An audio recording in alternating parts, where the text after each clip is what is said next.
Assalamualaikum warahmatullahi wabarakatuh. Perkenalkan, nama saya Muhammad Rawda Abdullah, NPM 1910631090 dari kelas 4D Agroteknologi.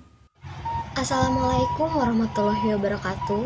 Halo teman-teman semuanya, perkenalkan nama saya Cindy Noviantika, mahasiswi program Permatasari, mata kuliah Pertanian Organik di Universitas Singapura Bangsa Karawang. Halo, Assalamualaikum warahmatullahi wabarakatuh. Saya Rizky Wijaksono dari kelas 4D Agroteknologi NPM 157. Assalamualaikum warahmatullahi wabarakatuh. Perkenalkan, nama saya Ulfi Zulfalaini dari kelas 4D Agroteknologi NPM 191063109164. Oke teman-teman, di sini saya akan menjelaskan sedikit mengenai pupuk organik. Sebelumnya, kalian pasti udah pada tahu kan apa itu pupuk organik? Nah, pupuk organik adalah materi organik yang dikomposisikan oleh kita, sehingga materi organiknya itu terurai. Bahan-bahan yang udah terurai dapat digunakan sebagai penyubur tanah dan juga sebagai pembenah tanah. Nah, dalam praktikum pembuatan pupuk organik ini, saya bersama rekan-rekan kelompok saya menggunakan bahan utama yaitu pupuk kandang dan arang sekam. Kotoran sapi dapat dikategorikan sebagai pupuk kompos. Satu ekor sapi dapat menghasilkan pupuk kompos sebesar 23,6 kg per harinya. Kandungan unsur hara di dalam kotoran sapi ini sangat bermanfaat besar untuk menutrisi tanaman, sehingga pertumbuhan tanaman akan lebih optimal. Kotoran sapi ini mengandung unsur nitrogen, fosfor, serta kalium. Bahan kedua yang kita gunakan adalah arang sekam. Sekam padi merupakan limbah dari padi yang hampir jarang dimanfaatkan, sehingga bagus jika dimanfaatkan sebagai bahan baku pupuk. Arang sekam memiliki fungsi sebagai pengikat logam berat dan juga menggemburkan tanah.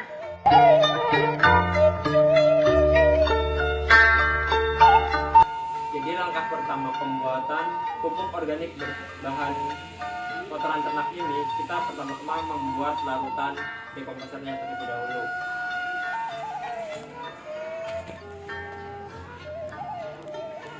Dengan 1 liter air kita larutkan 20 ml M4.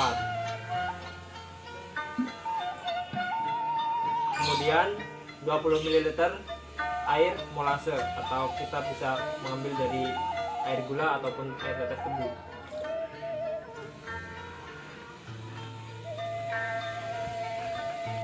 Lalu setelah kita campurkan 3 komponen tadi, air, gula atau molase serta E4 ini, kemudian kita aduk secara merata.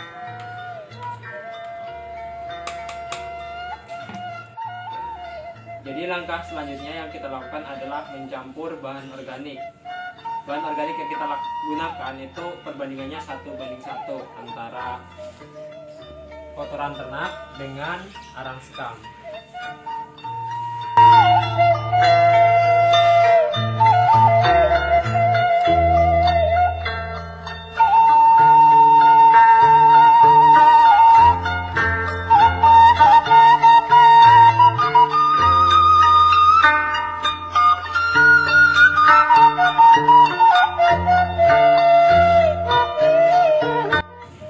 Setelah kita melakukan pencampuran bahan organik, kemudian kita campurkan mikrobakterium E4-nya ke dalam bahan organik.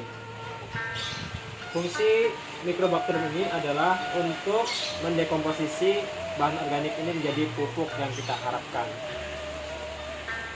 Jadi jangan sampai terlalu basah ya teman-teman. Jadi gunakan saja selembabnya, jangan terlalu basah ataupun terlalu kering.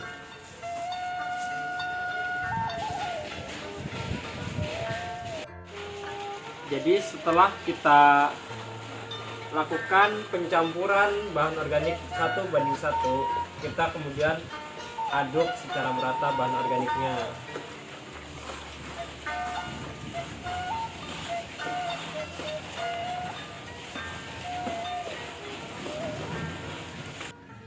Proses pembuatan pupuk organik yang kita lakukan ini itu menggunakan metode anaerob atau fermentasi tertutup. Jadi kita tutup ember yang kita gunakan fermentasi ini dengan plastik agar tidak ada udara yang masuk atau keluar dari dalam.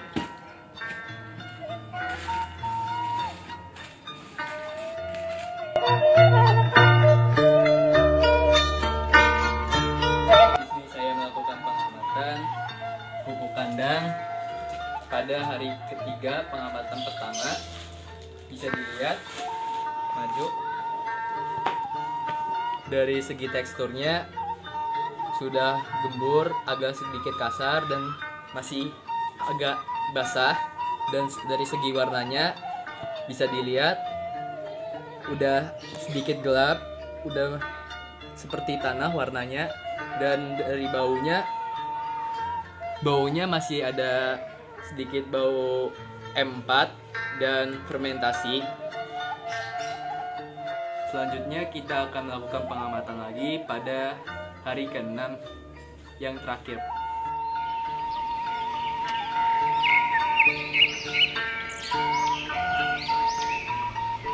Oke, kembali lagi bersama saya. Pengamatan kompos hari ke-7, pengamatan terakhir. Ya, bisa dilihat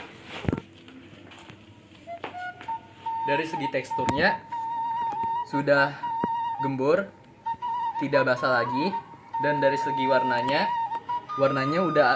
udah gelap dan sudah menyerupai tanah, dan dari baunya sudah tidak bau lagi, bau M4 atau fermentasi, dan sudah bisa diaplikasikan ke tanaman.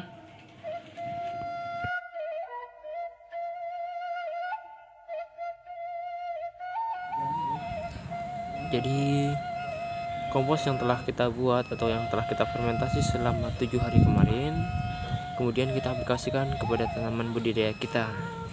Untuk contoh ini kita aplikasikan kepada tanaman tomat yang saya tanam sendiri. Bisa dilihat ya.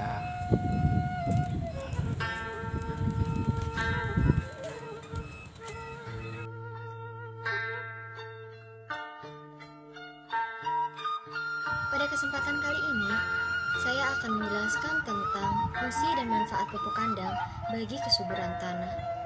Untuk lebih lanjutnya, mari kita bahas.